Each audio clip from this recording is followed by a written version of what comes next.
പൊറോട്ടയുടെ ഒപ്പവും fried റൈസിൻ്റെ ഒപ്പവും chilli chicken നല്ല combination ആണല്ലേ. അപ്പം നമുക്കിന്ന് റെസ്റ്റോറൻറ്റ് സ്റ്റൈൽ ചില്ലി ചിക്കൻ ഉണ്ടാക്കാം.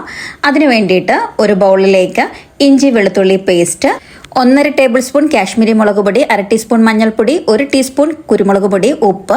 ഇനി ചേർത്ത് കൊടുക്കുന്നത് കോൺഫ്ലവർ ആണ്. ഞാൻ 3 ടീസ്പൂൺ കോൺഫ്ലവർ ചേർത്ത് കൊടുത്തിട്ടുണ്ട്. അതിനോടൊപ്പം തന്നെ 1.25 ടേബിൾ സ്പൂൺ അളവിൽ തൈരും കൂടെ ചേർത്ത് കൊടുത്തിട്ടുണ്ട്. പുളിയില്ലാത്ത തൈരാണ്. 1 ടീസ്പൂൺ സോയാ സോസും കൂടി ചേർത്ത് മിക്സ് ചെയ്തതിന് ശേഷം ചിക്കനിലേക്ക് അത് ചേർത്ത് കൊടുക്കുക. എന്നിട്ട് നന്നായിട്ടൊന്ന് മിക്സ് ചെയ്തെടുക്കുക.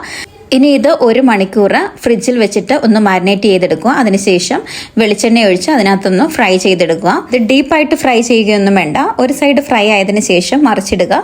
2 സൈഡും തിരിച്ചു മറിച്ചുമിട്ട് ഇതിനെ ഓയിലിൽ നിന്ന് കോരിയെടുക്കുക. ഇനി ആ സെയിം ഓയിലിൽ തന്നെ നമുക്ക് ഗ്രേവി റെഡിയാക്കാം. അതിന് വേണ്ടിയിട്ട് 1.5 ടീസ്പൂൺ അളവിൽ ഇഞ്ചി വെളുത്തുള്ളി പേസ്റ്റ്, ചോപ്പ് ചെയ്ത 1 ഒനിയൻ ഇവ ചേർത്ത് ഒന്ന് വഴറ്റിയതിന് ശേഷം ഇതിനകത്തേക്ക് 2 സബോള ഇതേപോലെ ഡൈസായിട്ട് കട്ട് ചെയ്തതും കൂടെ ഇട്ടിട്ട് ഒന്ന് വാട്ടിയെടുത്താൽ മാത്രം മതിയാകും. ഇനി അതിനകത്തേക്ക് 1.5 ടേബിൾ സ്പൂൺ കാശ്മീരി മുളക് പൊടി, 1/2 ടീസ്പൂൺ മഞ്ഞൾപ്പൊടി, 1 ടീസ്പൂൺ ചില്ലി ചിക്കൻ മസാലയും കൂടെ ചേർത്ത് കൊടുക്കാം. ഇനി ഇതിനകത്തേക്ക് സോസുകൾ ചേർത്ത് കൊടുക്കാം.